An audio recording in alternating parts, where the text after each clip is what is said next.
from WAMU 88.5 at American University in Washington. Welcome to the 2014 D.C. Democratic Mayoral Forum, a presentation of WAMU 88.5 News and the Kojo Nnamdi Show.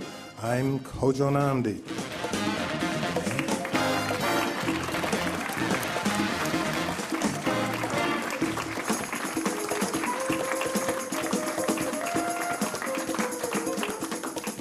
On April 1st, Democratic voters in Washington, D.C. will choose their party's nominee for mayor of the district. All 8 candidates appearing on the ballot for that primary are gathered here tonight.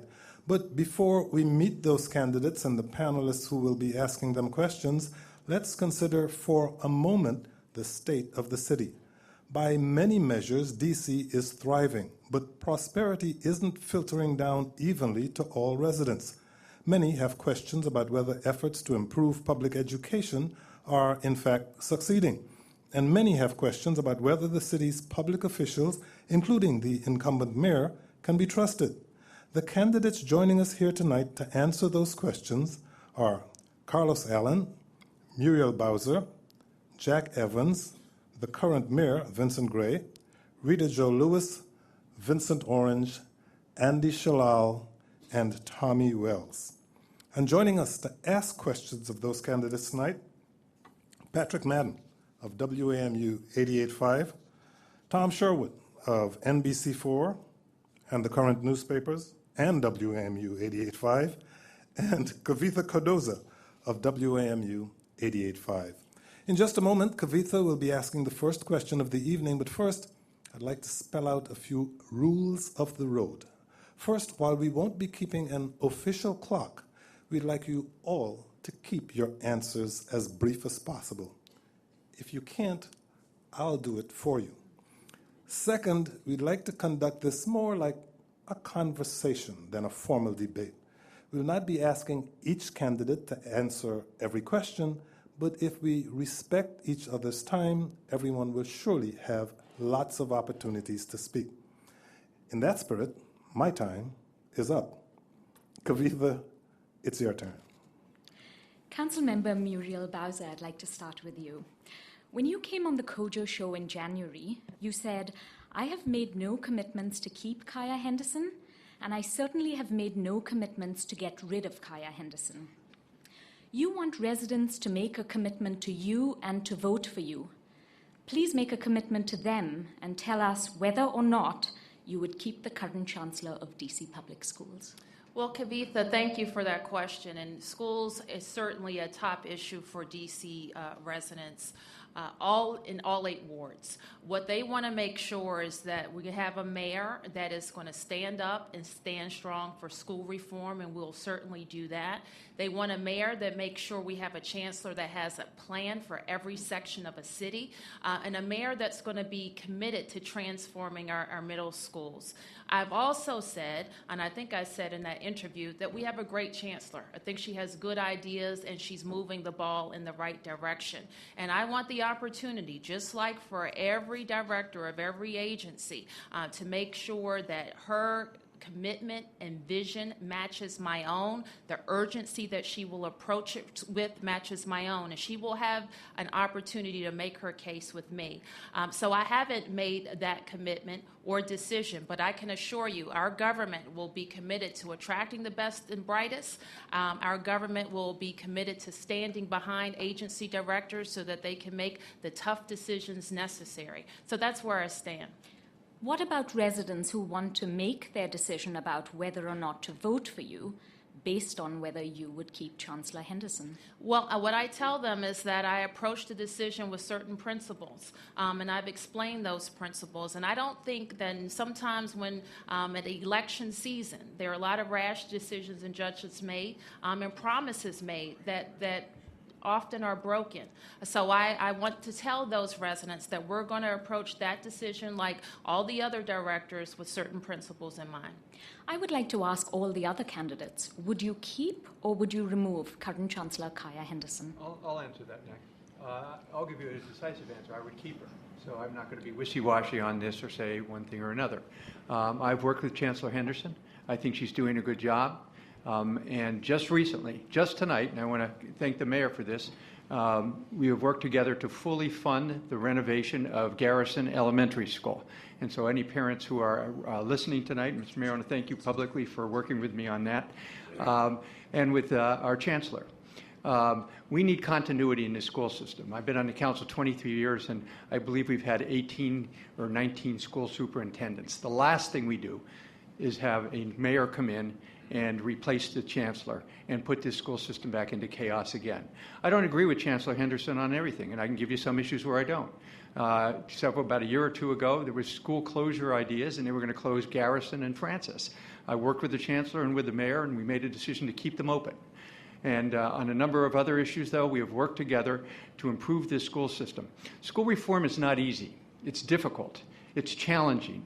It excites a lot of people in lots of different ways. But we have to stay the course and make every one of our schools a quality school so that our children get a great education. I'll finish with this. 5 things make a great school: a great principal, teachers, curriculum, a safe environment, and most important and most difficult is parental involvement. And as your next mayor, I will make sure we focus on those things. If you're just listening on the radio, you may not know who that was speaking, but once he mentioned 20-something years on the council, you should know that is Ward 2 Council Member Jack Evans. Tommy Wells. Yes, I'll be in charge and head of education. And I think that Chancellor Henderson will be just fine. I've worked with her, I worked with Michelle Rhee, I worked with Dr. Janey, where we have rebuilt first the elementary schools in Ward 6, where every school now has a waiting list, and we're adding 3 more elementary schools. We can do this citywide. Vince Gray just closed some elementary schools over in Ward 7 on the other side of the river. What you do when you do that, you consign a neighborhood to not being a neighborhood where families will move if they have a choice. What we've done in Ward 6, I've done with Kaya Henderson and everyone else involved. And so we're now working with parents and the other stakeholders to really rebuild the Ward 6 school system. And we can do this citywide. And I think that's a model of how we can do it with Kaya Henderson. Vincent Gray. I am an unequivocal supporter of Kaya Henderson. She was my first appointee when I was still mayor-elect, and I'm proud of what she's been able to do with our schools. I think she's one of the most collaborative people that I've ever worked with. I meet with Kaya Henderson every week, so I'm deeply involved in the education issues of the District of Columbia, and you can look at the results. Look at our test scores that we received in November, the NAEP scores, National Assessment of Education Progress, which showed that the District of Columbia had made the greatest improvement of any state in America. The next month, we got the TUDA scores, the Trial Urban District Assessment scores, which showed that the District of Columbia had made the greatest improvement of any big city in America. I've worked with Kaya on any number of issues, especially to solve a problem that had been a decades-long issue in the District of Columbia, and that is being able to begin to serve as many children as we possibly can who have special needs in our own system. Working with her, we have increased the capacity in DCPS, we've increased it in the public charter schools, and we have reduced the outlay. When we came into office the previous year, $168 million had been spent on serving children in private schools. 10 seconds. We have now reduced that budget to below $80 million and cut the number of children in half. And just look at the early childhood education program we've been able to implement. We've done that working together. I unequivocally think she is the best person for the job, and she will be retained. We will be talking about education for a little while, so just about all of you candidates will get the opportunity to include in your answer whether or not you support the chancellor. But before we get to you, Tom Sherwood, Andy Shalal, as I recall, yes, among these candidates, you have been the most critical of the progress or lack thereof that's been made in our education system. So I'm interested, would you keep Chancellor Kaya Henderson? Well, I'm an equivocal supporter of student success. It's not about Kaya Henderson. It's really about student success. And what we've seen, the NAEP results that the mayor talks about right now is results that show the overall improvement of the district. The overall improvement has been due mostly or almost exclusively because of the change in demographics. The fact of the matter is that the gap between black kids and white kids have actually widened and has doubled in the last 7 years. This is something that people don't like to talk about, but it's really important to hear. It has doubled in the last 7 years. If a If we were to stop white kids at what they're progressing right now, it'll take 100 years for a black kid to reach that level at the rate that they're going right now. This is something that needs to be changed. It's not about Kaya Henderson. It's about the success of our children. It's about having a more collaborative type of school system rather than having blame and intimidation. It's about making sure that our teachers are successful and developed. Our teachers leave our school system in the first 2 years, 50% of them. Within 6 years, 80% of them leave. That's double the national average. That's not an acceptable or a successful school system. Tom Sherwood of NBC4. Thank you very much. Mr. Wells, you're a former school board member, and Mr. Mayor? We're talking education. You'll get a chance. Okay. Some feared that the Council Education Committee would become a mini or de facto school board. Under Chairman David Catania, how would you assess what the committee is doing, Mr. Wells and Mayor Gray? Well, that's exactly what I've been fighting against, that when Adrian Fenty had his bill to take over mayoral control of the school system, I had a number of things that he agreed to put in there. Obviously, one, to have the facilities taken care of by a separate entity, not a superintendent or chancellor who has no experience in that. But what I also said was that there really should not be a line item veto. Otherwise, we're going to be creating a new school board. And I am very concerned about that. I think that the degree to which the council gets involved in determining anything about curriculum, discipline of students, and certainly the personnel decisions, we start moving away from mayoral control. I think that, Tom, what you bring up is a very grave concern, and I have fought against that from occurring. Mayor Gray?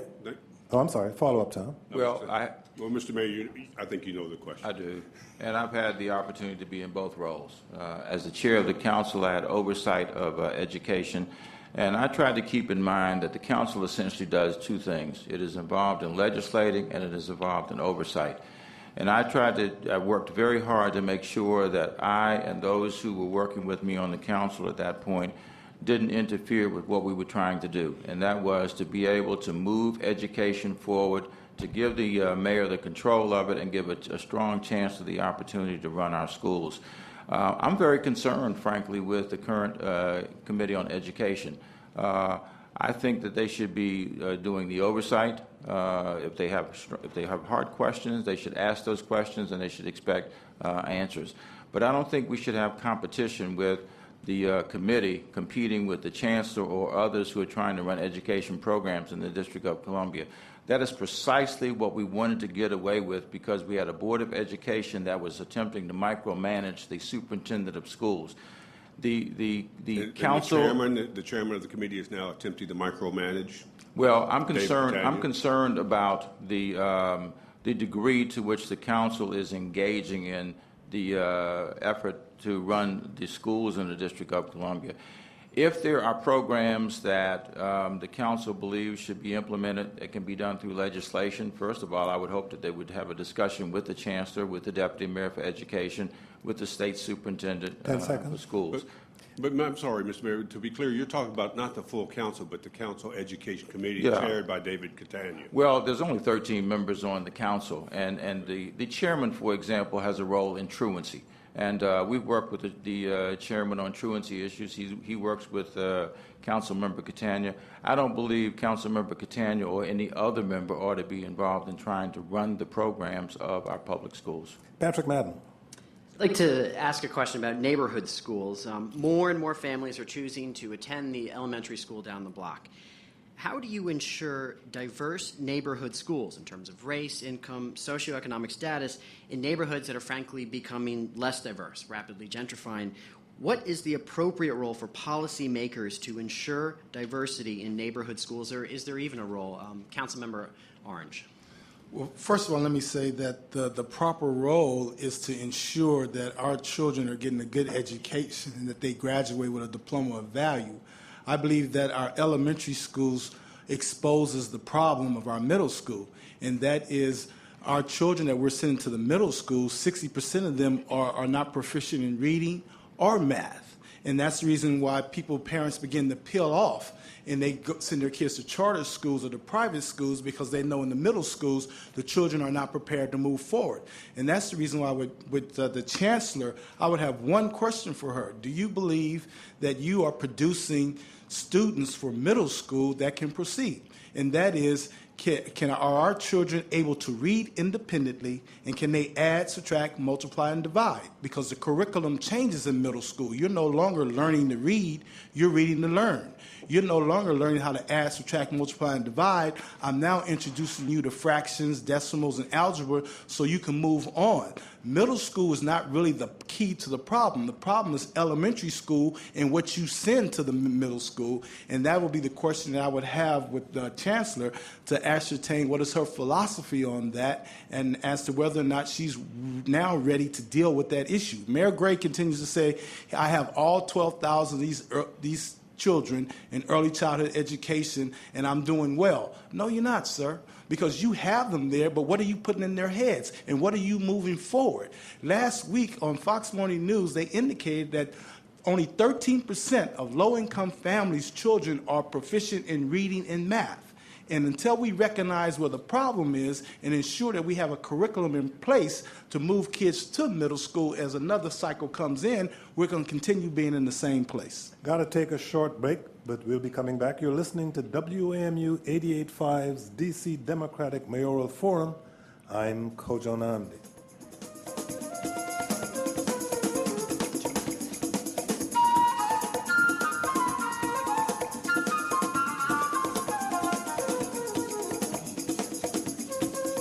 Welcome back. You're listening to WAMU 88.5's Democratic Mayoral Forum, broadcasting live from our media center at 4401 Connecticut Avenue Northwest. We're joined by all 8 Democratic candidates on the ballot April 1st. They're Carlos Allen, Muriel Bowser, Jack Evans, Vincent Gray, Rita Jo Lewis, Vincent Orange, Andy Shalal, and Tommy Wells. Before this debate, we heard from Kyle Dargan.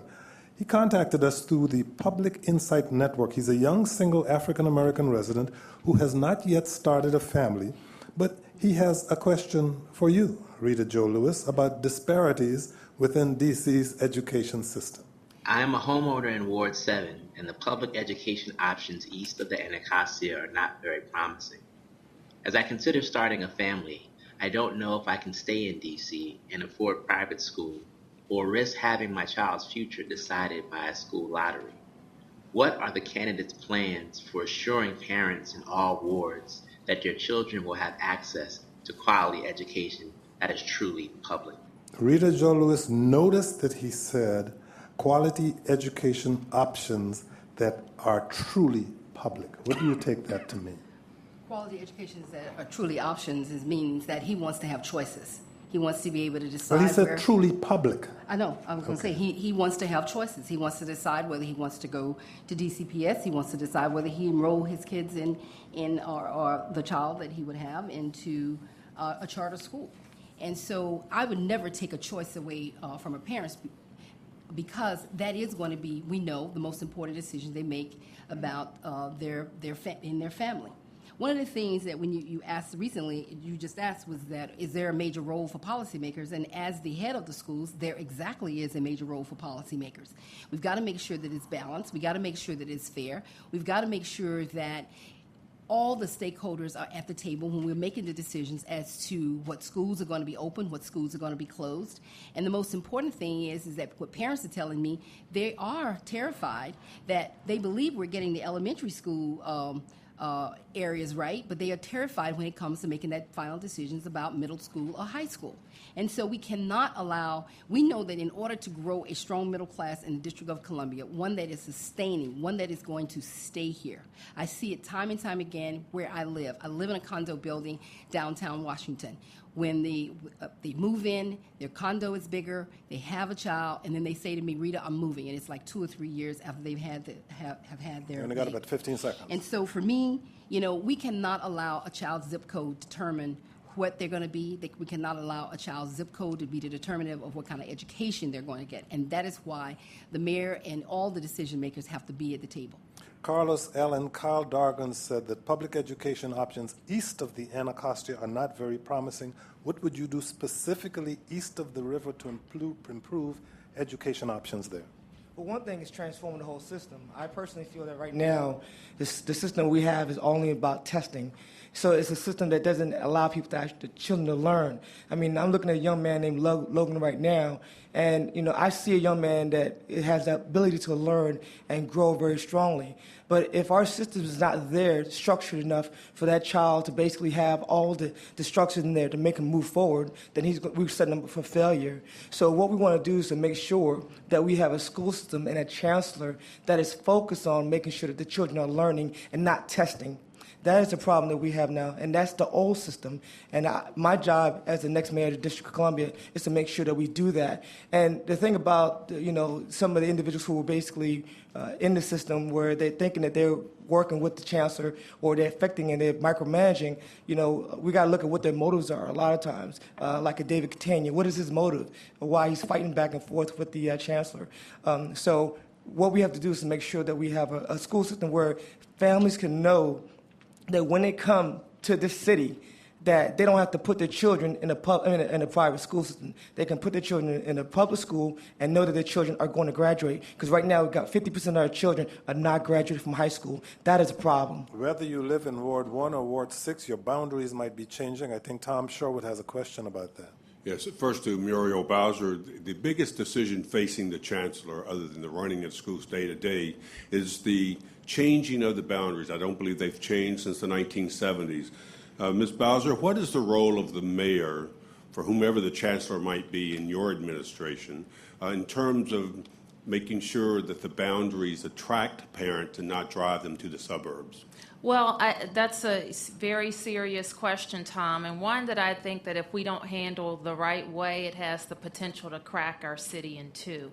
So I have kind of sounded the alarm on this issue at least a year ago to make sure that the city approaches this in a thoughtful and careful way. I think that the mayor has assigned this task to the deputy mayor for education, and there has finally been a citizens group impaneled to go around the city and hear from people. But this is basically a choice that this committee and the deputy mayor has to make, is to say, we're going to cut off some families from schools that they go to or schools that they have a right to currently. That seems to be the choice on the table. And what I challenge everybody to say is, how are we going to fast track improving their options if we cut them off? So that's why I've talked very extensively about how we speed up our investments in middle schools across the city. We know the pressures on Alice Deal Middle School. We know why Alice Deal Middle School is successful. And so what I want to see is a plan that would replicate the success of Alice Deal Middle School in neighborhoods all across the District of Columbia. You asked earlier, is this the appropriate role for the Council of the District of Columbia to be involved in school reform efforts? And I say yes. And the reason why you see a committee on education that is gaining traction on these issues is because there's been a void in leadership at the top. I've been on this council for 7 years. In the beginning of those 7 years, there was tremendous heat and light on school reform. Yes, it was rancorous sometimes. Yes, we got some things wrong. But everybody across the city was focused on how we moved our schools forward. And that's why you see a movement on the council, because you don't see that same intensity at the top. And you're talking about the top, and you mean the mayor's office, not the superintendent and the Office of State Education? I mean both.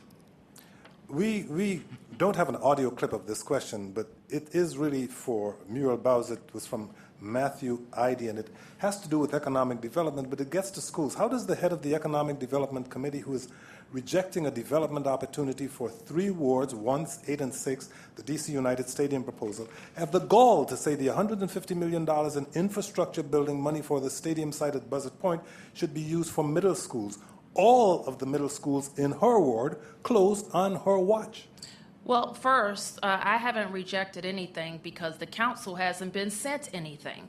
We've been promised to get a deal to come over to the council that relates to a new soccer stadium. We thought it would be at the end of the year. Then we thought it would be in January. Frankly, I don't know when it's coming. I know, but I think the question really wanted you to raise the we wanted to raise the question that you about the middle schools in your ward closing on your watch. Yes, what I recommended to the chancellor and this mayor is that they combine a failing middle school with 150 kids that didn't have the chance to offer those kids the plethora of programs that they deserve, to combine it with a $100 million renovation of Roosevelt Senior High School. So instead of Roosevelt Senior High School being 9 to 12, it would also handle the middle grades and give those middle grades a fresh start.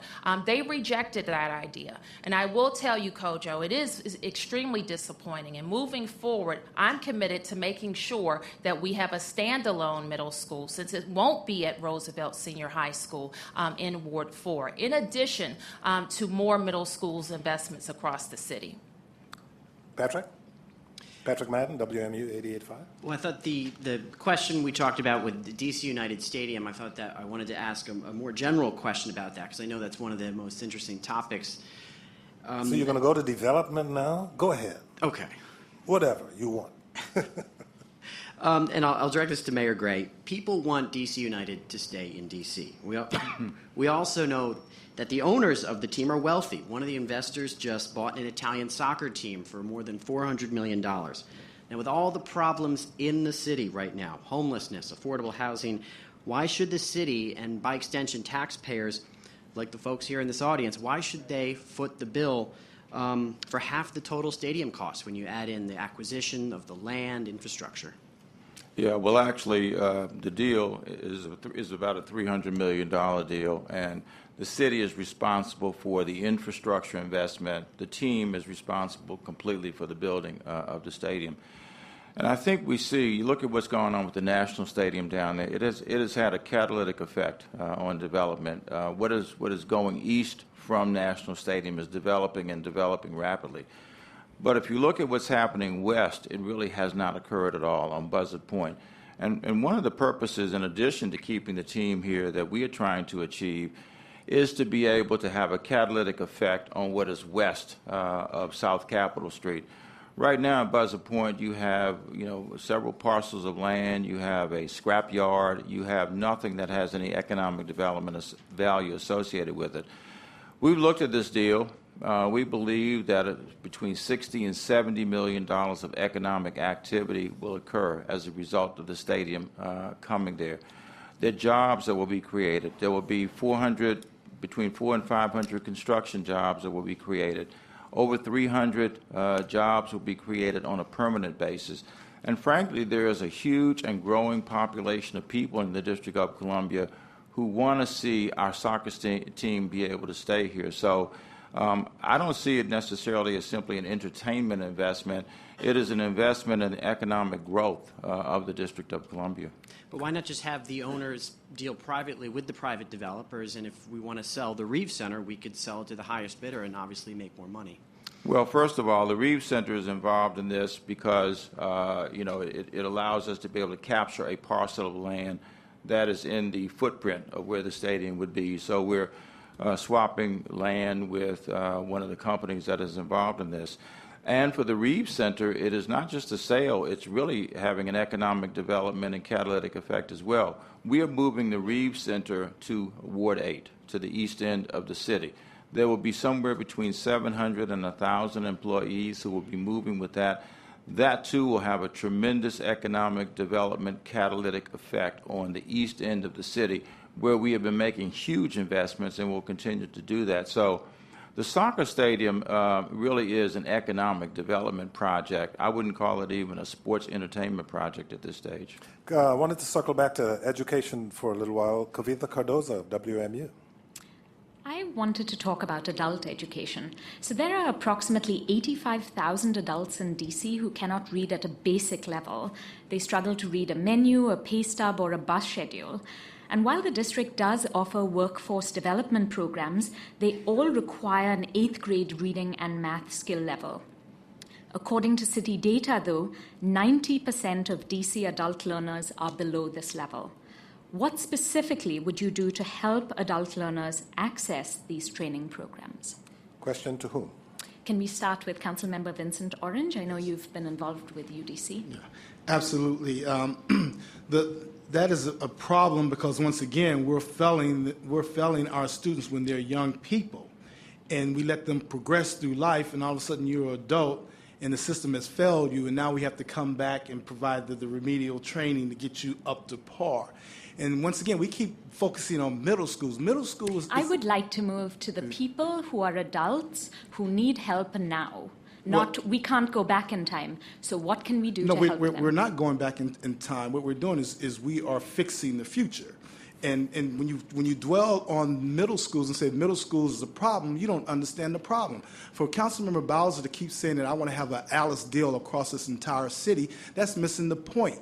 If you look at McKinley Technology High School, where President Obama just came last year and gave them the Blue Ribbon Award because 90% of those kids are reading proficiently and they're proficient in math. That's because they get to select who comes. They get to select who comes to McKinley. You get to select who comes to Banneker Senior High School. That's why it's a premier school. You get to select who comes to Alice Deal because that's a premier school. And the remainder goes back to these middle schools where the problem is exposed. Councilmember Vincent Orange, may I interrupt, please? It sounds like you are saying to an adult learner, you have your chances over. If you have children going to middle school, maybe they have a chance. Absolutely false, because what I indicated to you is that we address the adults, we provide them the training to get them on par, but at the same time, don't keep focusing on a problem that you keep creating over and over again every time you have a cycle of kids come into your system.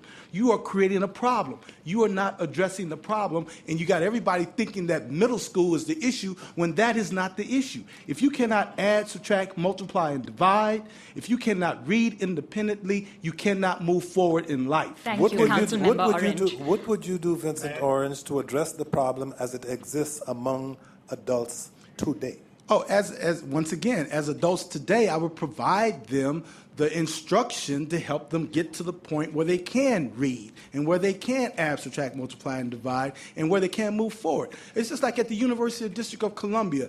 Right now, this city wants to eliminate the 147 scholarships for athletes, just eliminate the entire athletic program, and cut out the 28 baccalaureate programs. That's our only institution of higher education in this city. For a measly $16 million, we're willing to wipe all that out. Well, where do you think these children are going to go for education? A lot of them can't afford to go to Georgetown or GW. They have to go to UDC. So make the commitment to education and fix the problem once and for all. And you could do it on multiple levels, not just on one level. I can fix adult education while I'm fixing in what's coming into the system, because that's going to go through the system. Got to take a short break right now. May I respond to that? When we come back, you're listening to WAMU 88.5's D.C. Democratic Mayoral Forum.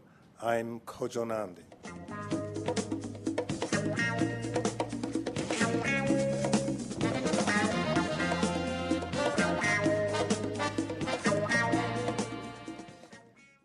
Welcome back. You're listening to WAMU 88.5's D.C. Democratic Mayoral Forum, broadcasting live from our media center at 4401 Connecticut Avenue Northwest, where we're joined by all 8 Democratic candidates on the ballot April 1st: Carlos Allen, Muriel Bowser, Jack Evans, Vincent Gray, Rita Jo Lewis, Vincent Orange, Andy Shalal, and Tommy Wells. The questions are coming from Tom Sherwood of NBC4 and Kavitha Cardoza of WAMU 88.5 and Patrick Madden of WAMU 88.5. When we took that break, Mayor Gray wanted to respond to a question, but I think Kavitha Cardoza has a question for your response to that question.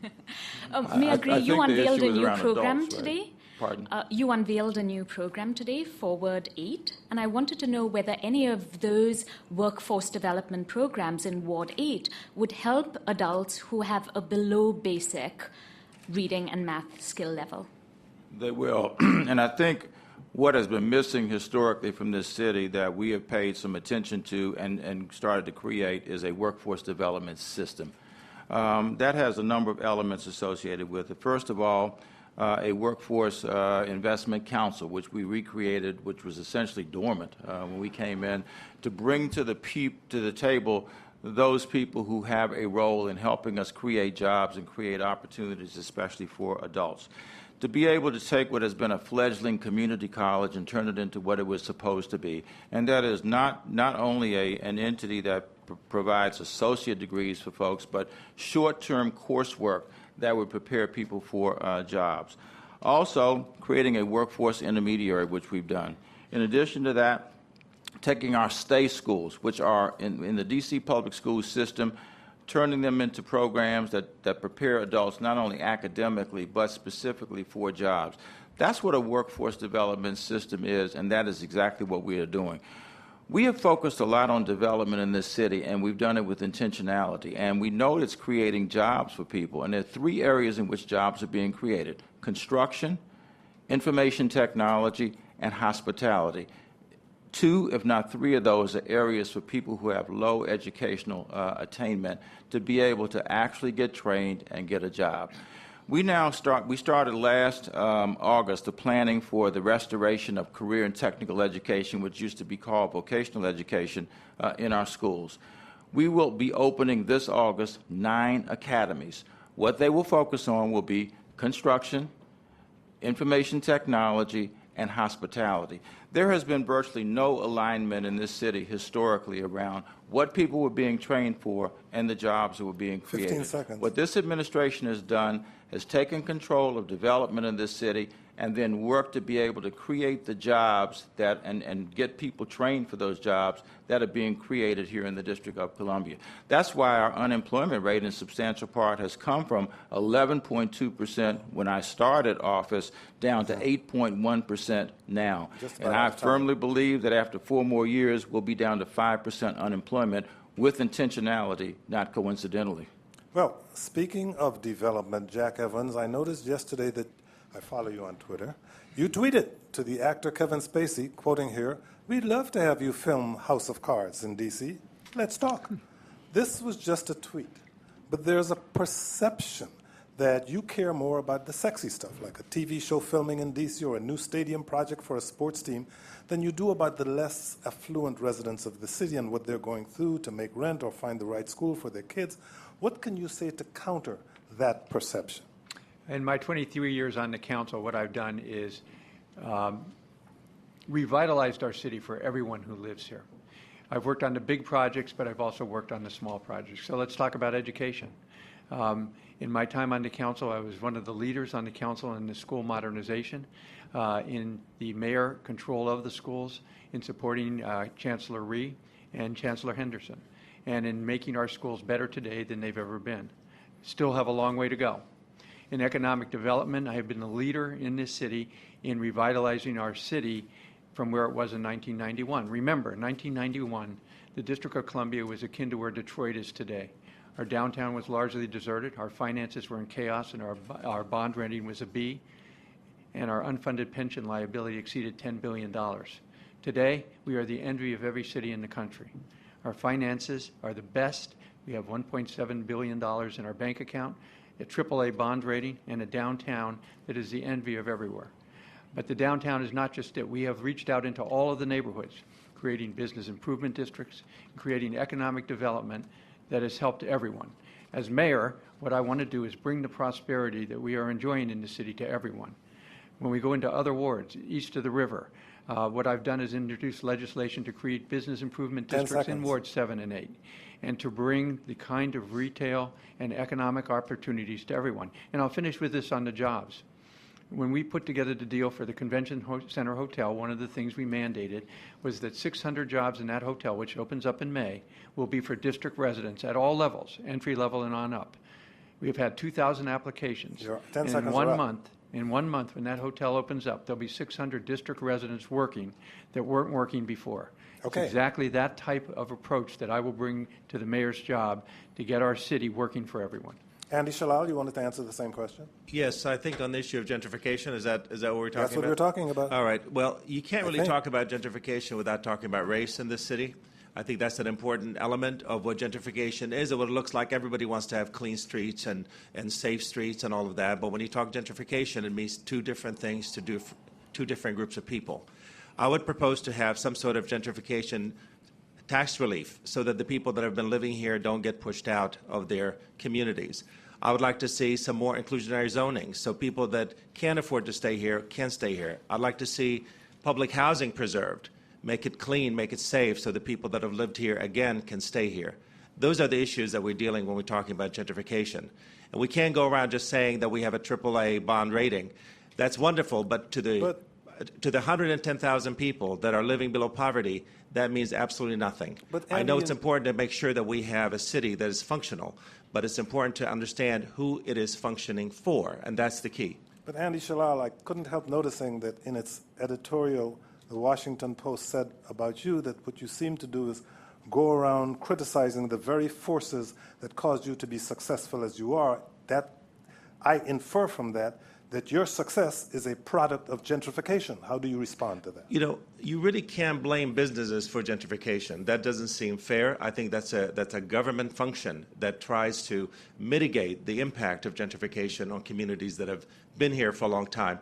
I think the idea that I cannot speak on behalf of people that are left out, that's why I'm here in this race. It doesn't make sense to say just because I've done well, I can't speak on behalf of people that haven't.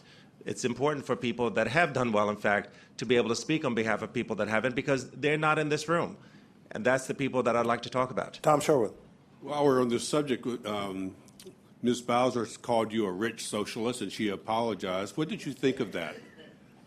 Well, I'd like to ask Ms. Bowser, I'd like to ask Ms. Bowser, what does she mean by rich socialist? What does she mean by socialist? Does she mean that I care about people, that I care about people that have been left out, that I care about good education, good public education, that I care about safe streets, that I care about?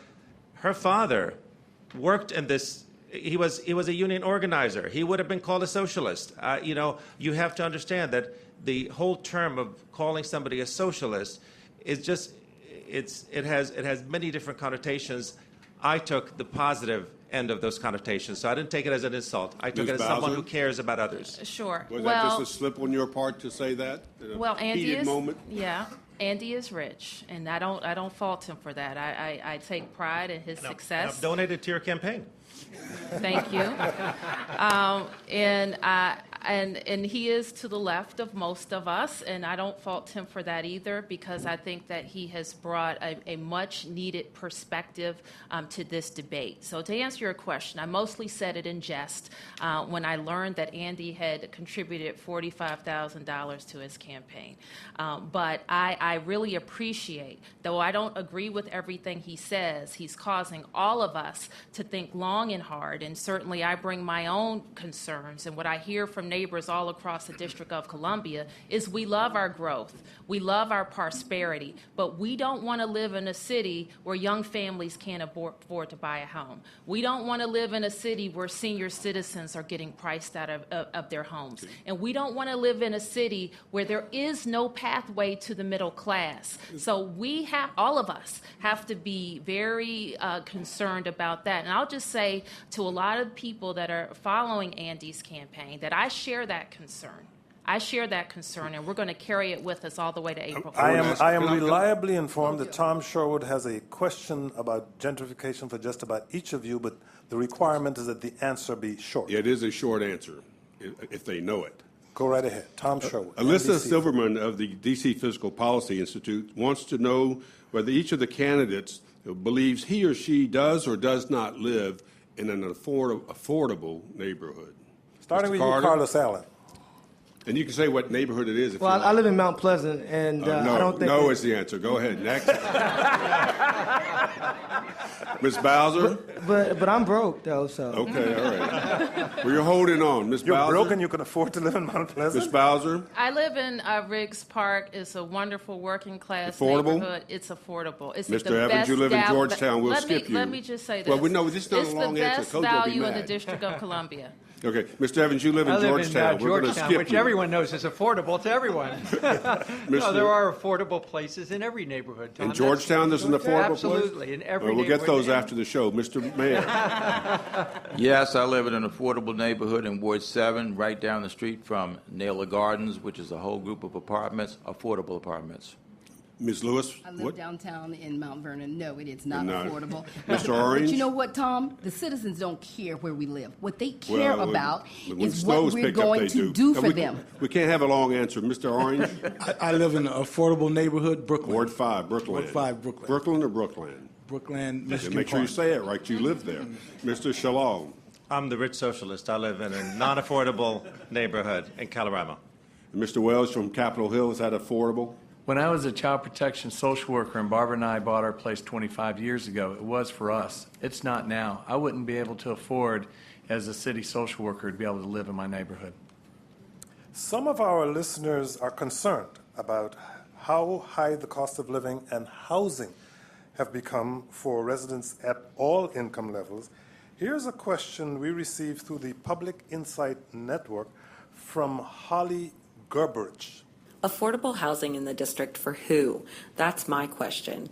Yes, it's great to require low-income housing squeezed in amid all the new construction, but as a working professional with a middle-class salary, I still can't afford to purchase a home in the district without significant outside help like loans from my parents, monetary gifts, or FHA loans. Add to that my monthly student loan repayments, and I can barely afford the high cost of rent in the city. So my question is, if elected, how will you keep housing affordable for all income levels in the district? Tommy Wells. The number one priority for the city has to be affordable housing every time we deal with a city asset.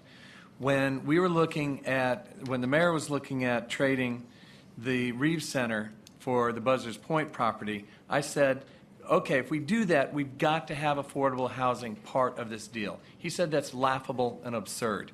There was a negotiation with Wynn that at the 50 acres at Reservation 13 over by D.C. General, that whatever we build there, it should be at least 30% affordable housing. Again, Vince Gray, Jack Evans said that should be a Redskins training facility instead. It's got to be a priority. 1/3 of the cost of every building we build is land. We have that. It's not just the Housing Production Trust Fund. We have to be able to make this affordable for all. We have the assets to do it. It's not the priority of the city, and it has a lot to do with just paying lip service, but not really putting your money and your assets and your policies to work. And for whatever reason that is, that's just been not there. Patrick Madden.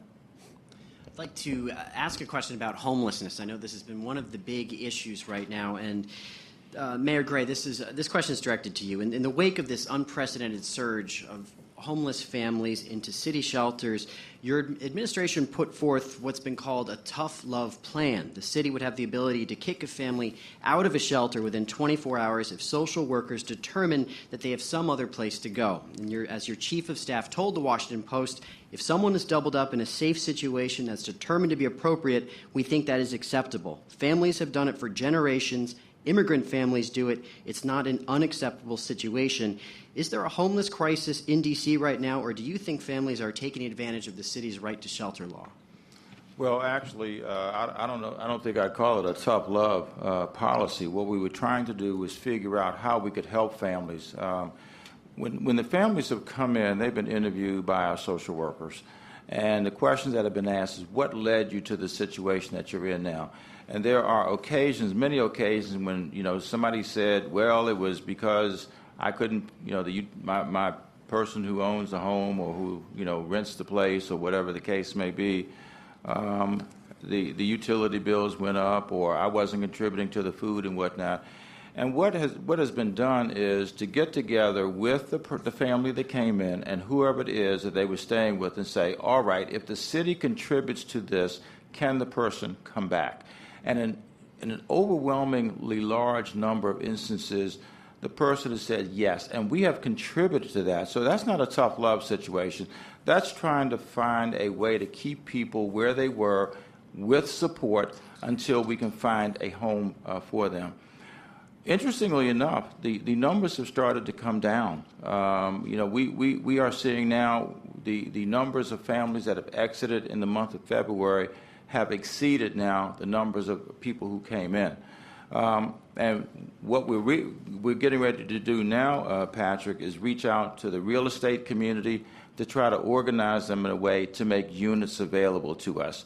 We're also reaching out to the faith community in order to ask them to be able to provide support. Just accept one congregation, work with one family. We are putting money into being able to pay the rent and other support services for folks. So I think for someone to characterize it as tough love is really inappropriate and inaccurate. It's really trying to find a way to keep families connected with who it is that they've been connected with, and then get them to a permanent place to live, which we are assisting with. Kavitha Cardoza, WMU. 48% of the families asking for shelter this winter are headed by parents who are 18 to 24 years old. Why do we have so many young adults in crisis in this city? Question to whom? Andy Shalal. Yeah, I want to respond that it's to the previous comment. It is tough, but there's no love there. That's for sure. I think we're a much more compassionate city, and I'd like to see us be that way. There's a big homeless crisis here in this city, and I believe leadership is about anticipating crisis, not about just answering to one fire after another. And I think this issue has been long coming. We've seen it coming for a long time. We've cut back on affordable housing by more than 50% in the last 10 years. You only have about 10 seconds We've had left, all kinds of hints that this is coming. This is the tip of the iceberg. And that's the problem, for lack of leadership and lack of funding of the programs that make sure that people stay out of shelters. We spend $55,000 per family, put them in a homeless shelter in D.C. General. And it's not a very good place to be in. We could spend far less if we follow some of the great programs we have in place. But you're listening to WAMU 88.5's D.C. Democratic Mayoral Forum on member-supported public radio from American University, WAMU Washington, where the mind is our medium, in HD at 88.5 at WRAU in Ocean City, Maryland, and streaming at WAMU.org. We will be returning to the debate in a minute, but first we'll get a local news update from Pat Brogan.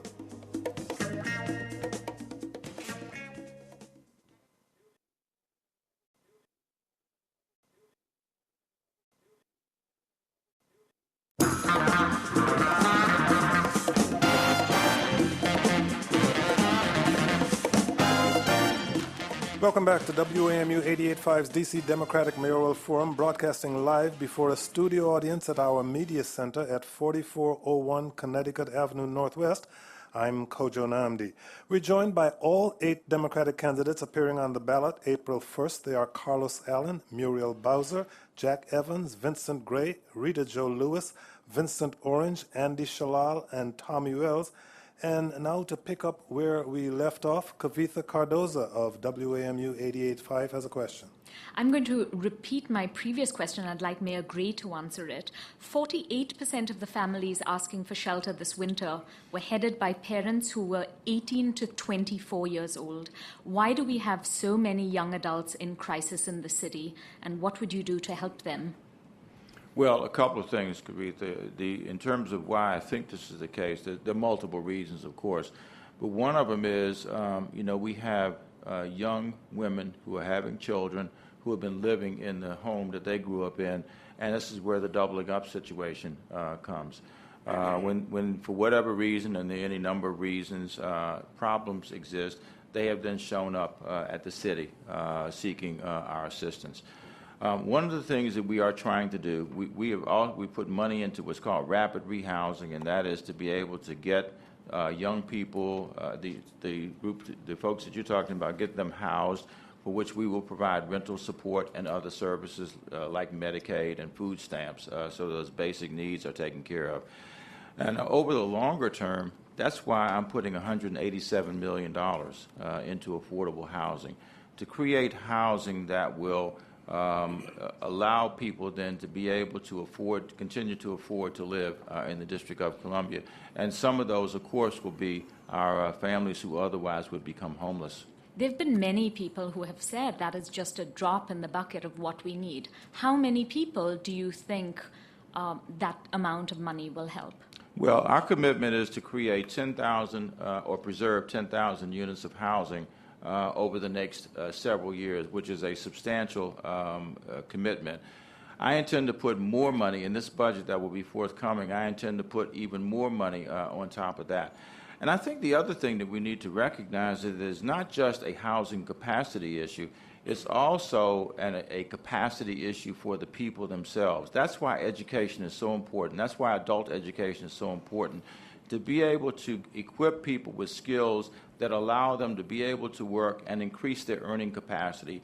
If we really want to solve this problem, we not only have to create affordable housing, we have to create opportunities for people to be able to qualify for jobs that they wouldn't qualify for now. That's why I talked at length about a workforce development system, which in substantial part would be aimed at people who may not even have a high school diploma at this stage. Tom Sherwood. Quick question, starting down on this end with Mr. Wells. Do you support the city's right to shelter law, which means you have a right to shelter anytime the temperature drops below freezing? Absolutely. Just a yes or no. Absolutely. I don't think the answer to this is kicking people out of the shelter. Mr. Shalom. Yes. Mr. Orange. Yes, but I would like to elaborate. I mean, it wasn't just a question you and answer do or you don't on this between one. WAMU and the mayor. I mean, do the rest of us get an opportunity to weigh in? We have. Well, I have a follow-up question. If you'll just follow the direction of the report. I am following the direction. Ms. Lewis, the direction is you can come back, Ms. Lewis, and be silent while yes or no on the 32? Yes or no on the right to shelter, yes, Mr. Mayor? People shouldn't be outside when they have to freeze. Mr. Evans? Yes. Yes. Yes. Now, the follow-up question is, some people believe the suburbs contribute to homelessness by sending families into the city, which has a much better policy than anywhere in the suburbs. Do you think, A, that that's true, and why not some kind of regional pact on homelessness so the region can work together? And we'll go to Mr. Orange, since he's anxious to speak. Thank you. Well, first of all, this issue of 48% of the people in the homeless shelters are 18 to 24, that's exactly the problem. That shows that we're not training them, we're not educating them, and we wanted to give them $8.25 an hour. On $8.25 an hour, $17,000 on an annual basis, they'll still be in the shelter, but they'll go apply for food stamps. They'll go and get the energy assistance voucher. They'll have to get the housing voucher. Their children have to go to the breakfast and lunch program. Look we're a $12 billion organization. We have $1.75 billion in the bank. We're coming off a $321 million surplus with projected surpluses for the next 5 years. In other words, Mr. Orange, we should not care what the suburbs are doing. We should not care what other jurisdictions are doing. In other words, we should be building affordable housing. We should be for suburban people, and we should be executing the plan that was put in place by Alice Rivlin, Charlene Drew Jarvis, Mayor Williams. Is the economic resurgence of Washington, D.C., Citizens Plan for Prosperity. That's the only reason why we're here today, because we executed those 40 action items, but we did not build the 55,000 housing units as required, and of that, 19,000 would have been for apartments for our young people. We're not following the plan. Jack Evans is going to talk about 1991. No, this was executed in 2000. And that's what took us out of that hole of a $518 million deficit. What Mr. Orange is saying is that nobody from the suburbs is Mr. Orange, I'd appreciate if you'd, I realize you're going to give a long speech no matter what I say, but I appreciate that. I ask you specifically about, do you think it is a concern about suburban people coming into the city, or is that not true? And what I'm telling you, no. And the answer is yes or no. That is not the question. The answer is we don't have leadership that's utilizing the resources that are available to address the issues of the day. Well, I was going to go down the line, but I'm just trying to get farther away from Mr. Orange so he'll stop talking. Ms. Lewis, very quickly, do you think it's a suburban problem that the suburbs are pushing in onto the city or not? Well, they used to think it was the other way around. It is an approach that we must do from a regional perspective. But going to Kavita's question about the 18 to 24-year-olds, the reason is they have no jobs, but they do want to work, and they want us to be a compassionate city. When we have these problems, public officials say, especially privately, that one of the reasons we're having these problems is that the surrounding jurisdictions do not have laws like ours, and therefore people are coming from those jurisdictions. Should there be some level of regional cooperation on this issue? That's a different question than I was trying to answer, Kojo. The answer is yes. We have regional cooperation on lots of things. I met today with Governor McAuliffe and Governor O'Malley about regional cooperation on a number of things. We actually have 11% of the population in the District of Columbia, but we have 54% of the affordable housing. We have to keep in mind that we are the nation's capital, and we attract a lot of people because we are the nation's capital. At the same time, there are our own folks in the District of Columbia who become homeless, and those are the folks for whom we ought to be responsible. We provide shelter for lots of people in the District of Columbia, and we want to be we are a compassionate city. Even when, let's take it out of the realm of homeless families for a second. Let's put it on singles. We even, on very cold nights, people with mental health problems and substance abuse problems who wouldn't come into the shelters, we put buses out on the streets so that people would be able to go on those buses who were afraid to go in shelters. We had over 400 people on buses on some of those nights when we had 6 degrees, 8 degrees, 10-degree weather. This is a compassionate city, and I think we need to continue to try to figure out how we find permanent shelter for people. And I don't think, Kojo, I don't think we should spend our time worrying about whether 10% or 15% of the people actually came from the suburbs. We had at least one member of our audience who raised questions about this compassion that you speak of, Mr. Mayor. Carl Bergman contacted us through the Public Insight Network. He wanted to ask about the issue of homelessness and more specifically about evictions. He said that the council and the mayor are not enforcing a law that helps to protect the belongings of D.C. residents facing eviction. Here's what he had to say. The mayor and council, when it was Mayor Fenty, voted for a law. It's the Evictions with Dignity Act. However, the mayor and council have never bothered to fund it. As a result, the law is not in effect. Even though it's on the books and it's a matter of public policy, the law is not there, and people still are evicted onto streets, and their things are stolen. So the city made a commitment, but has done nothing to fulfill that commitment. Mayor Gray, as briefly as you can. This is directed at you. He says the city has a commitment, refuses to fund it, so people are being evicted. The city has a commitment to house people, to try to find shelter for folks. I had reservations about that law. I was on the council when it was passed, and I had reservations about it then. Frankly, if we work to keep people housed, which is exactly what we've been trying to do, or get people housed as quickly as we possibly can, you don't have to worry about people's belongings being on the street. And by the way, I know that firsthand because my brother was evicted from an apartment in D.C. at one point, and I had to go get his stuff off the street. But it was a matter of his family rallying around him and getting him housed once again. Muriel Bowser, how do you feel about the Evictions with Dignity Act? Well, I supported it, and I support it now. And I think that it's certainly that in a city that has $12 billion, that when we see people evicted on the street, it not only makes it more difficult for that person to get back on their feet, it also makes it very difficult for the neighborhood. But let me say this about homelessness, because I think Kavitha raised a very important issue. Yes, but there have been others who've talked for 5 minutes on homelessness. And this is the single biggest issue that we hear across the city. Residents of the District of Columbia don't want to see children living on the street or people living in recreation centers. The 18 to 24-year-olds are young women. This homelessness issue is largely a women and children's issue, and this government has turned a cold shoulder to them. What we're telling them is that, no, you can't have safe shelter at night. You have to be doubled up and possibly doubled up in a home that wasn't safe for you. No, you can't have safe shelter at night. You have to be sent back to some place. Maybe you can stay for 2 days. Maybe you can stay for 7 days. And so what we need to focus on with those women is good jobs, but also child care that they believe in and that they trust. Jack Evans and then Carlos Allen. That's a bill that we passed in the council, and it hasn't been implemented because it's very difficult to implement. And for the caller, the issue became, what he's talking about is when someone's evicted, all of their belongings are put out in front of their place, and they're all out there, and people are picking over them, they're blowing away. So is it the city's responsibility to take all those belongings and store them someplace? And if it is, who pays for the storage? Well, the city does. How long do they pay to store them? There are a whole host of issues that surround the legislation, and the reason it hasn't been implemented is because none of those issues have been addressed. And it leads to the bigger problem. I listened to all of the talk going on up here, and it leaves me puzzled in many ways.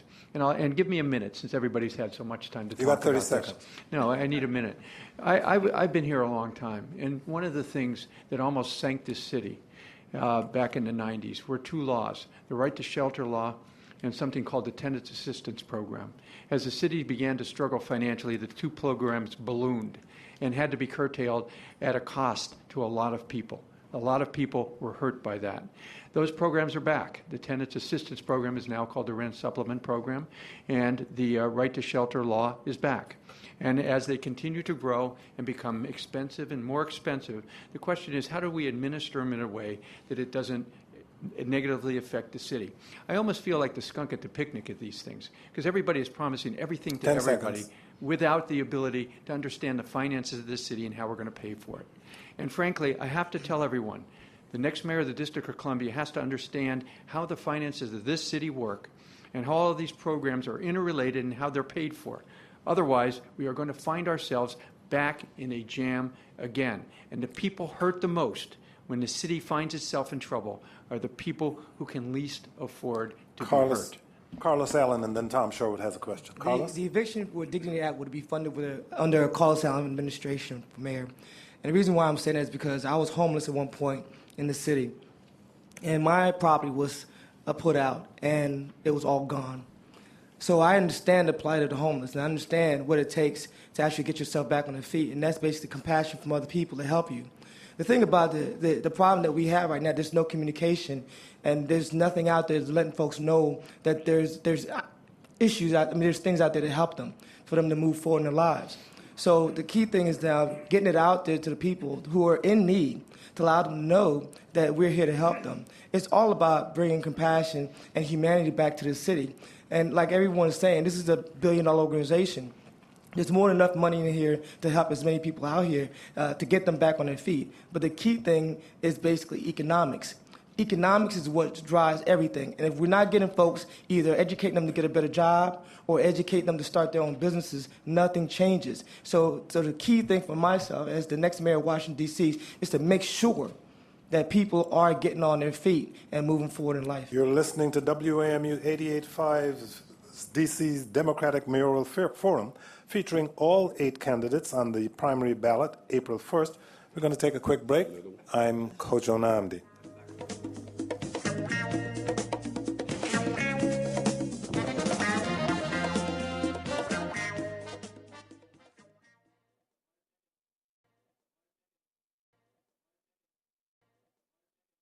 Welcome back. You're listening to WAMU 88.5's DC Democratic Mayoral Forum, broadcasting live from our media center at 4401 Connecticut Avenue Northwest. We're joined by all 8 Democratic candidates on the ballot April 1st: Carlos Allen, Muriel Bowser, Jack Evans, Vincent Gray, Rita Jo Lewis, Vincent Orange, Andy Shalal, and Tommy Wells, with panelists Kavitha Kodos of WAMU 88.5, Patrick Madden of WAMU 88.5 News, and Tom Sherwood of NBC4. Muriel Bowser, our poll results show that voters are deeply concerned about ethics. In the wake of the recent corruption scandals in the Wilson Building, you were the point person on the ethics legislation passed by the council. That bill left a lot of people wanting, well, more. Former City Paper Loose Lips columnists went so far as to say that for you, ethics reform seems mostly limited to Vincent Gray no longer being in office. What would you say? Well, I think that would be somebody who doesn't understand what happened who would say such a thing. Because actually what this council did, and when a bill I authored, created for the first time in the District of Columbia an independent board of ethics and government accountability. They are charged with enforcing a strengthened code of conduct that holds all public officials accountable, whether you're the mayor or your council or you work at a front desk at one of our recreation centers. The standard has been set, and it has been set high. And the message has been sent across the government that there is a sheriff in town, that you will be investigated and punished if you break our code of conduct or you break trust with the residents of the District of Columbia. And guess what? It's working. In its short life, already 3 members of the council have been sanctioned. In its short life, employees of the District of Columbia who have a question, who want to do the right thing, are calling the ethics board for advice so that they can act in a way that is trustworthy. So we're very proud of what we've been able to do with ethics reform. Now, you ask another question. I did? Yes. I think what you said is, am I focused? Then I think the problem with ethics in the District of Columbia is that we have a mayor that's under investigation. Oh, and I've said something about that. I've yes. said yes. That is a problem. for the residents of the District of Columbia, because that's what they tell me. That's what they told you.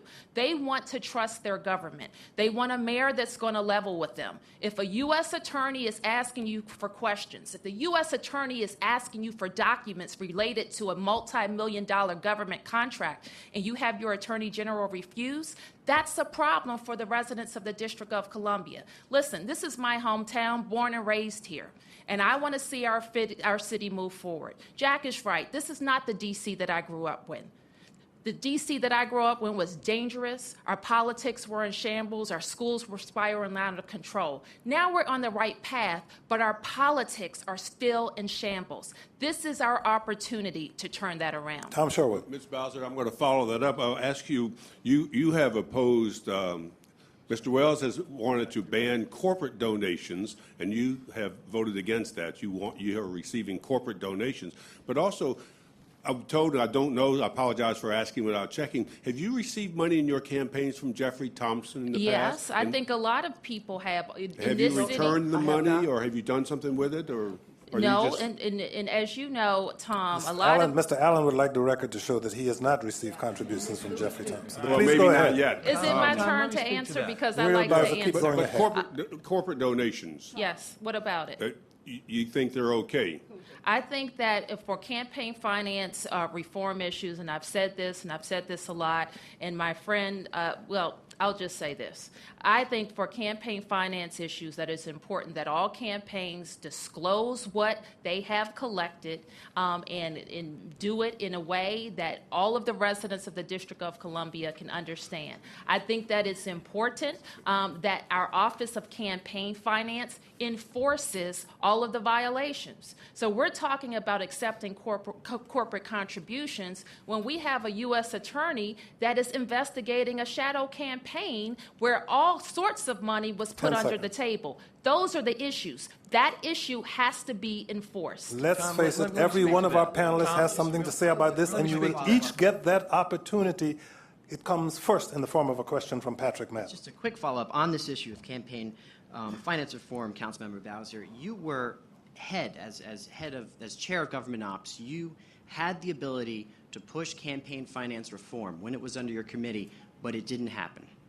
And as a result, the ban on LLC bundling, the corporate bundling that we're talking about, it was delayed, and it will not be enacted until 2015, which means that your campaign and some of the other campaigns up here are raising LLC donations right now. Why were you not able to get campaign finance reform passed when you had the chance as head of government operations? Actually, what we did was we focused on what was the matter at hand, and that was how do we get a code of conduct and get an official body that can enforce these allegations. So the issue was not whether people were collecting from LLCs. The issues at hand for the council were council members breaking the law.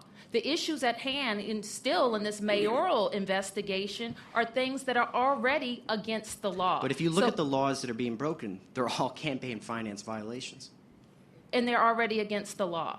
So what we need moving forward is, if you're asking me, do we need more transparency? Do we need to make sure people disclose? And do we need to make sure the Office of Campaign Finance is doing its job? Yes. What we did was give the Office of Campaign Finance $1 million additional so that they can hire investigators and auditors. And guess what? That's working too. So this is my fourth campaign, and I'll tell you, for the first time in 4 campaigns, the Office of Campaign Finance is making field visits to campaign offices to make sure that campaigns are following the law. That's what works. I know Tom Sherwood has another question and a follow-up question, but let me go to Tommy Wells before he blows his top. You're next. You're next, Mr. Mayor. There is not any daylight between Muriel Bowser and Vince Gray on this issue.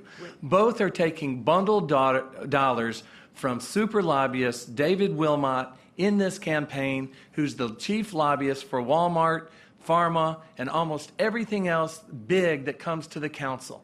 So when Muriel Bowser said last night there's no difference between a business individual or a business, that's the line of Citizens United. That's the line of the Republican Party. That's the line of the Koch brothers.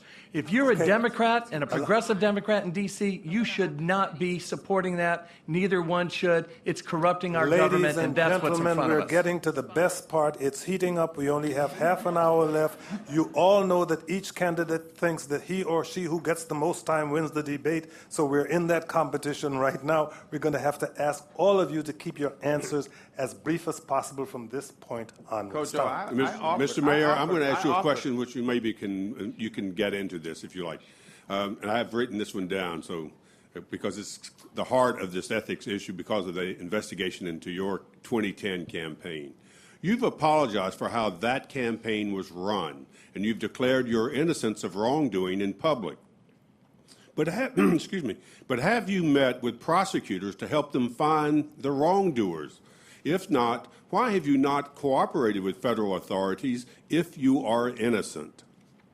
In point of fact, I want to go back to a comment that Ms. Bowser made about we haven't, that the Attorney General wouldn't give up the documents. The documents that were requested have been given.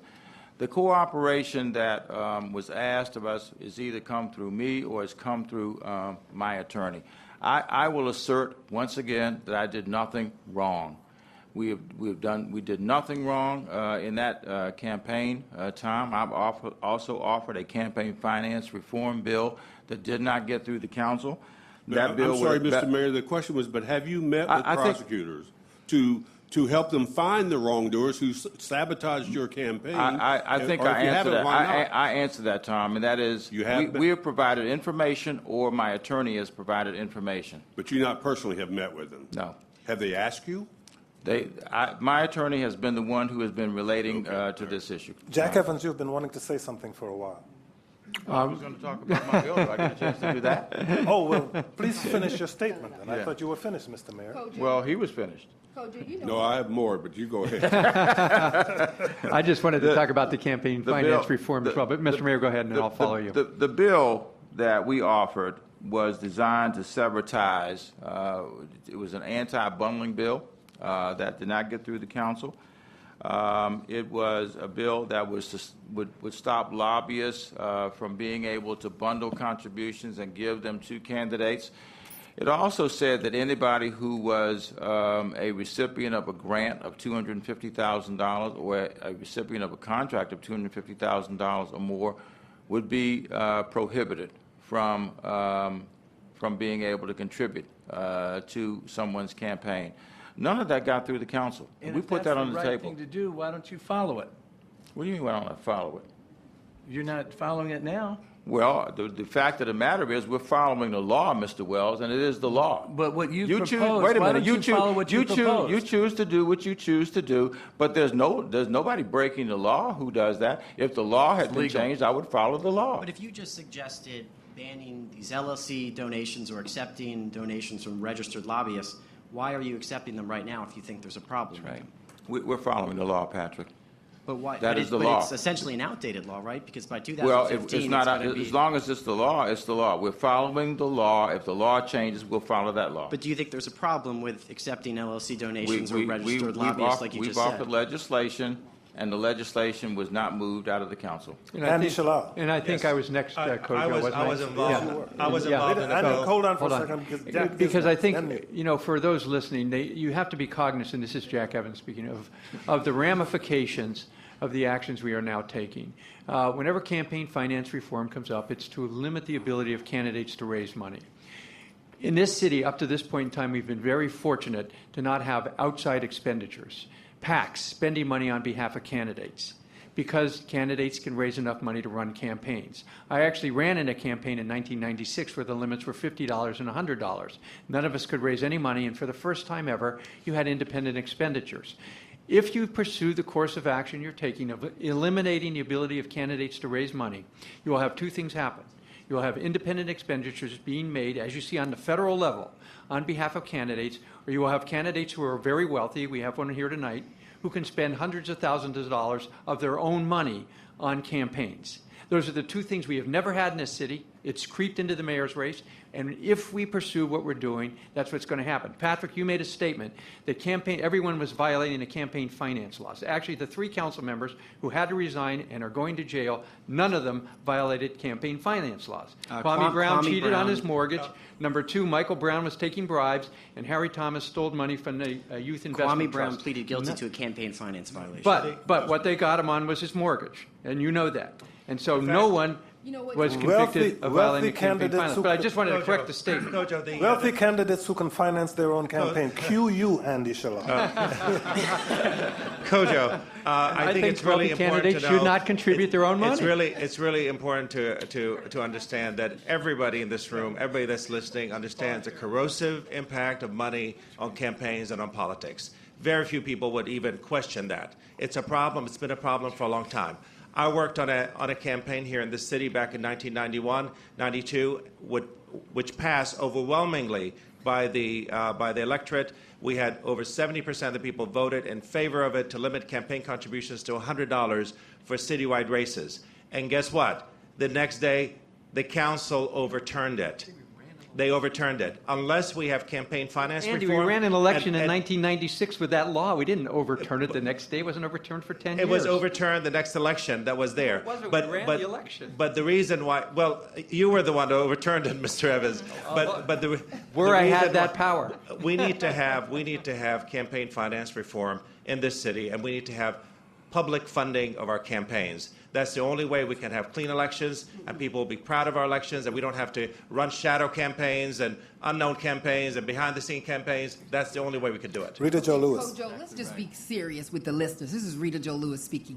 Number one, no one can ever intimate or even acknowledge at all that I've ever taken a dime from Jeffrey Thompson. So I want to make sure that whatever Mrs. Bowser is talking about, it does not pertain to me. Secondly, let's be clear. No one in this city from Ward 1 to Ward 8 believes that the current political establishment is going to put in any rules or any laws that are going to be actually enforced. That's where we are in this city. It is about enforcement. But it is really about the business of in 2010, when the electorate went to the polls and voted to have an attorney general put on the ballot. An independent party who was going to be the one that was going to answer to the citizens of the District of Columbia, and the current political establishment had said repeatedly, time and time again, no, we're not going to put it on the ballot. And I guess we wonder why. Because the Attorney General will be running on a platform of what? Law and order. We have no laws and we have no order in the District of Columbia. And until we get an independent Attorney General that we elect, a strong Inspector General, and make sure that a code of conduct does absolutely nothing if we don't have someone that's going to be there to enforce it. And as the next mayor of this city, the only one who is not elected on the city council, other than Carlos and Andy, it will take an outsider. It would take someone who is not a part of the political establishment to be able to make sure that these laws are upheld and the citizens of the District of Columbia get what they finally deserve, which is a strong, clean, and ethical government led by a leader from the top who sets the right example. If no member on this panel is going to do anything that seems to be against his or her self-political interest, and you see yourself as an outsider, you're sitting among Democrats in a Democratic primary saying you're an outsider, would you be for open primaries that would allow would you be for open primaries that would allow No, I am a Republicans and Democrat independents and members through of and through. What I am an outsider, it's outside of the current political establishment that have not sat here in Washington, D.C. at City Hall and have a collective voices of 68 years So you're not and for have open now primaries. taken the time this year So you're to not for start open talking primaries. about No, I'm a Democrat through and through and will always Back to be. ethics, Patrick Madden of WMU. Mr. Mayor, Tom mentioned before the 2010 campaign and the investigation into it. It's obviously it's an issue that's not just the media or your opponents care a lot about. Voters care a lot about it. I want to read you one of the PIN responses we got, and it says, "Why should we trust the mayor for 4 more years when we still don't know anything about his involvement in the last campaign?" And it seems like there are still a lot of outstanding questions about what happened, what you knew, when you knew. Do you think voters deserve not just an apology for what happened, but a detailed accounting of of what happened in 2010 with your campaign? I think, first of all, that, I've indicated I've tried to provide what information I know, Patrick. One of the things that I've tried to do is help people understand who Vince Gray is in the first place. I was born and raised in the District of Columbia. I was raised in a one-bedroom apartment where I grew up sleeping on a rollaway bed next to my brother in the living room. I never slept in a bedroom in my life until I was an adult. I've spent my whole life after college working in service to the people of this city. I worked on behalf of people with mental retardation. Then I went to work for the Department of Human Services as the director, again in service to people. I then came back to the nonprofit sector and worked with homeless children. And I was elected to the council and started serving in 2005, which is another way of serving people. I have done the best job that I could, Patrick, providing information. And I don't know what else to do. We're going to have to take a short break. You're listening to WAMU 88.5's D.C. Democratic Mayoral Forum, featuring all 8 candidates on the primary ballot April 1st. We're going to take a quick break. I'm Kojo Nnamdi.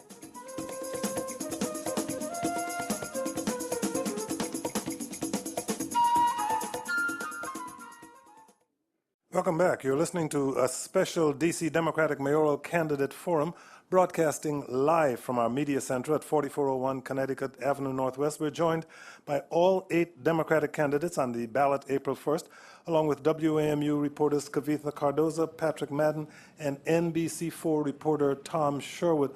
Tom Sherwood just shared with me some news that, of course, is news right now. When this airs again on Thursday, it won't be, but go ahead. Yes, the Superior Court Judge Laura Cordero has dismissed the lawsuit filed by Mr. Zuckerberg to challenge the council's delay of the Attorney General election from 2014 to 2018. The judge says the council was within its legal authority to do so. So that's news. Does anybody object to the fact that the council Attorney General race was delayed? Tommy Wells? I mean, I'm sorry. You just did. That's what. Anyone else? As the only council member up here that voted not to delay it, 70% of the voters of you guys said we want an elected attorney general. City councilman did exactly what Andy just talked about and said, no, you're not going to get an elected attorney general at this time. And the reason that it is a problem is right now the U.S. attorney. The U.S. attorney is asking for information from the mayor, and the attorney general seems to be functioning as the mayor's defense attorney.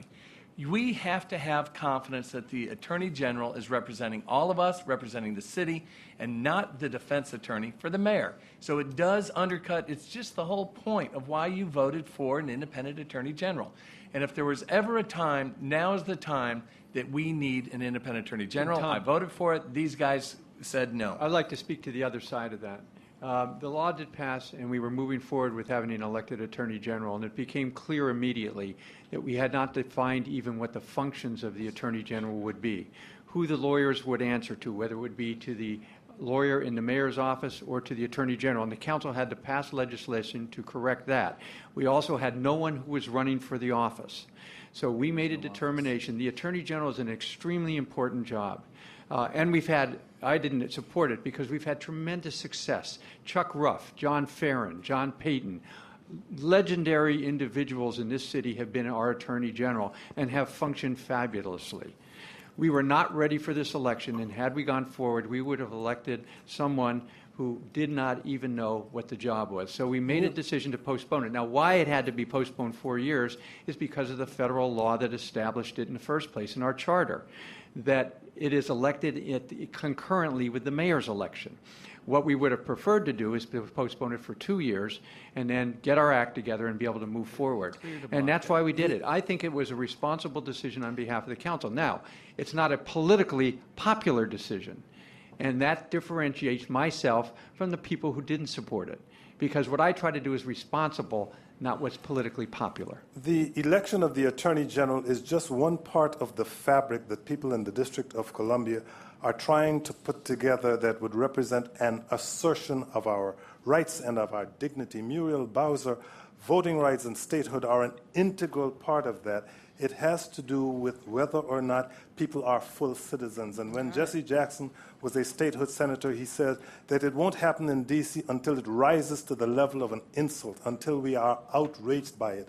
Just how passionate are you about this issue that would cause you to do anything differently than it has been done in the past, that would cause you to approach the House and Senate committees that have to do with this issue differently than others have done in the past? Where is your passion? Well, I'm already committed to that, because when our budget was threatened and the rights of women to make their own reproductive health decisions was threatened, I stood up with a lot of Washingtonians, some on this dais, and said enough's enough. And I spent like 17 hours in jail.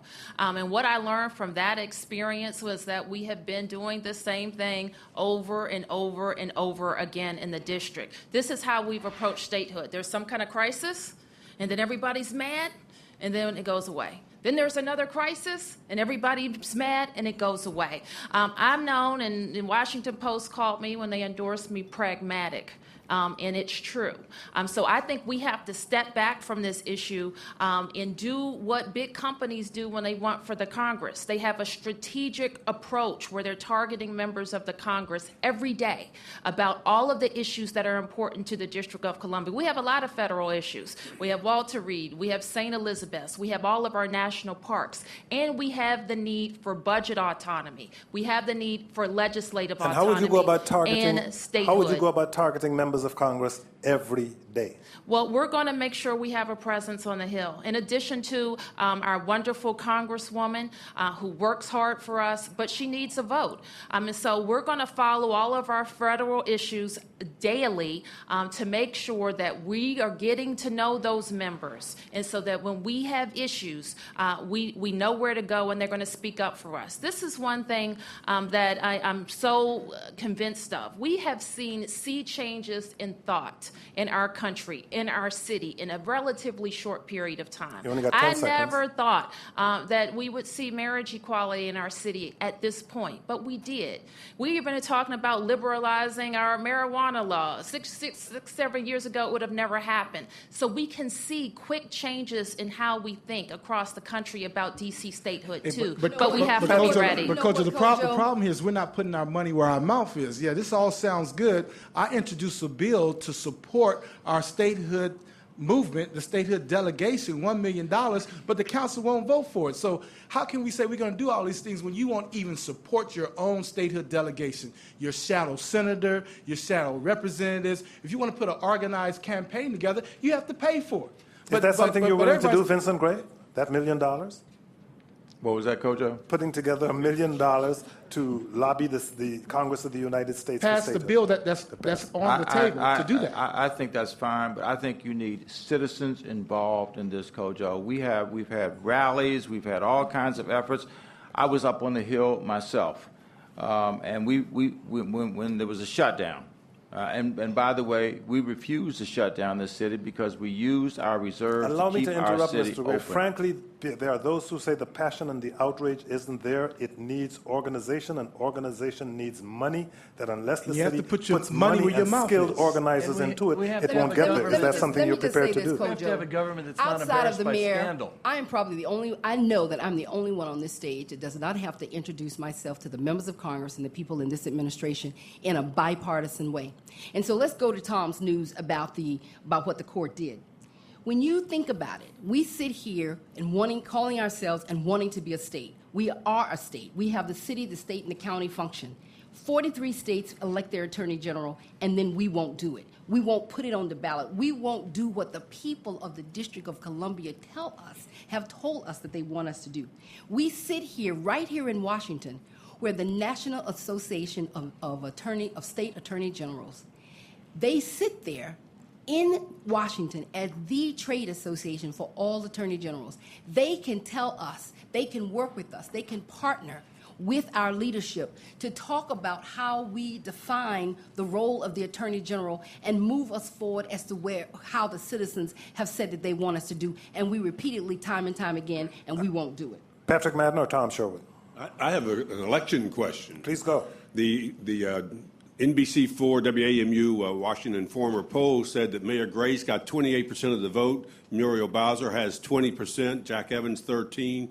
Mr. Wells 12%, and everybody else under 10%. What are you guys going to do to catch Mayor Gray?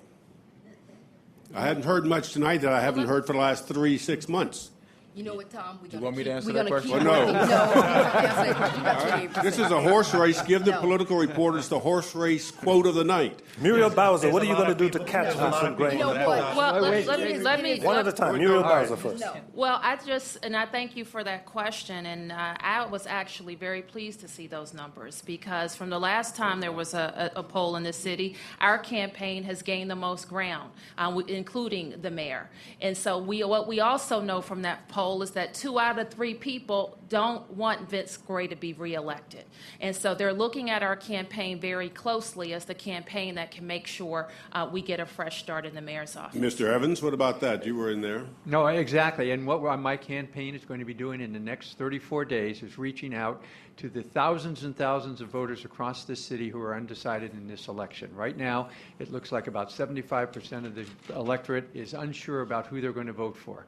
And through these forums, through direct mail, through knocking on doors, through all the things I've been doing over the last 8 months, I am going to make sure that the citizens of this district understand who Jack Evans is and what he can do for the District of Columbia. This election is all about, for the next mayor, someone who is experienced enough to run this city. Mr. Wells, you're next in the line of votes in the poll. Except for Andy. Can you do more than ethics on this? You're mainly doing ethics. Well, except for, there's a time when you get elected by context. And we have not had this much corruption in our government since Home Rule. And it's also a progressive platform to say that we need to get corporate contributions out of this race. I'm the only progressive other than Andy that's running for election for mayor. And I think as people do pay attention, as we do muddle through and wonder, do we really want the status quo in D.C.? I'm not running for the status quo. There's no question about that. And so we've got 35 days to make our case. And Mr. Gray, you seem to be kind of stuck in the 28-30 range there. Well, I went up a little bit from the last poll, and just to follow on what Ms. Bowser said, I guess 8 out of 10 people apparently don't want her either, if only 20% of the people supported her. I look at my job approval rating from the poll. 51% of the people approve of the job that I'm doing. 68% of the people approve of the efforts to attract new business to the District of Columbia. What about the 2/3 that don't want you? 66% approve of what's being done to reduce crime. We're going to continue to stay out there the next 35 days, Tom, and talk about what we've been able to do for this city. For those people who don't know me very well, I'm going to continue to introduce myself to them. I believe that I am the best person for the job. I think that's been demonstrated by the results over the last 3 years and 2 months, and I will continue to work to be able to make that happen. Kavitha Cardoza. There are approximately 60,000 people with criminal records living in D.C. That's about 10% of the district's population. And after they serve their time in jail, they find it very difficult to get jobs, making it more likely they'll end up back in jail. If there was a vote today, would you support a ban-the-box measure so employers could not ask applicants about criminal records during the initial stage of hiring for a job? I'd like to start with Jack Evans, but I would like a yes or no answer from everyone because we don't have a lot of time. Yes, I would support the legislation, but you also have to be cognizant of the flip side of this issue, that businesses in certain areas have a right and have a responsibility to know who they're hiring. So the legislation that's before the council, I would support. Tommy Wells? Absolutely, it's my bill, but let me tell you, the restaurant or the hotel association and the other folks that are funding their campaigns have finally weighed in and said, we don't like this bill. So we're going to have to see. We've tried for 10 years to get this through. And so it really has a lot to do whether everybody, is ready to pass this. It's the right bill. Andy Shalal? As a business person who's been doing business in this city, we actually have banned the box in our hiring process. So a lot of these issues that we talk about here at this table, we've actually done. We've done the Sick Leave Act, we've done the minimum wage, and we've banned the box for returning citizens. Vincent Orange? Yes or no, please. You're talking to Vincent Orange. I don't want to go back to middle schools. Well, look at it. Just let me say this. Yes, I do. But also, we also have to look at this issue of marijuana, decriminalizing marijuana, Tommy Wells's bill, because we're going to say we're going to let everyone smoke marijuana, but the next day you go apply for a job, you can't get the job because you got marijuana in your system. So we need to have an amendment to the bill that says we will ban employment testing for marijuana, and I continue to ask Councilmember Wells, will he accept my amendment? So we're moving on. Rita Lewis, this is something that will certainly help our returning citizens, as well as my bill that creates a $10 million fund for returning citizens to get training, to get help, and so also help them start their own business. Rita Lewis, please. Yes, I would. And really, the issue around returning citizens is not only about a job, but how it affects the entire family, and especially the kids, that these parents are trying to come back and be productive citizens, and that's where I think a lot of resources need to be placed. 60,000 people is a lot of people in our community. Mayor Gray? I would, because we know that at that very first level, there is discrimination that takes place. As soon as you say you are a returning citizen or an ex-offender, that shapes the thinking of some of the people who are conducting the interviews. But we need to recognize also that as you get further into this process, people need to understand what the factors were that led you to be convicted and incarcerated, because it could have an impact. You know, let's take an example. For example, if somebody was involved in an offense involving children, you obviously wouldn't want them working in an early childhood education program. But as far as ban the box, yes. Councilmember Bowser? Yes, I would support it, and I would also add that the returning citizen population in our city is indeed at about 10% of our population, and they are among the most disappointed in our current administration. So when we hear about unemployment numbers going down, they're not going down for them. They're not going down for our hardest to employ citizens. I would like to move on, please. Yes. Carlos Allen? Yeah, yes, and I personally feel that your past is not equal to your future, and that's the problem that we have right now, is that we have citizens that are coming home and they can't get a job and they can't get housing because of the ban the box. So that has to stop. So I propose that we focus on making sure that those individuals, when they come home, that they get a job or we get them to start a business. Ladies and gentlemen, we only have 2 minutes left in this mayoral forum, and Tom Sherwood has a question that requires, I think, a pretty short answer. Short answer, just Kaya Henderson we started with. I'm going to ask you. Fortunately, we didn't need a fire truck tonight or an ambulance. Just down the line here, would you keep Fire Chief Ellerby if you were mayor? Mr. Wells? No. Mr. Shalal? I think this is a example of a much bigger story. I would probably say no. No. Mr. Orange? All people that serve the place of the mayor will actually have to resign and reapply. That doesn't answer, but thank you. He won't keep anybody. Ms. Lewis, yes or no, please? No. Mr. Mayor, you said today you have full confidence in him in the and I think but yes or no, you'll keep allow him? me to answer the question. Next term? You started to yes or no, that. sir?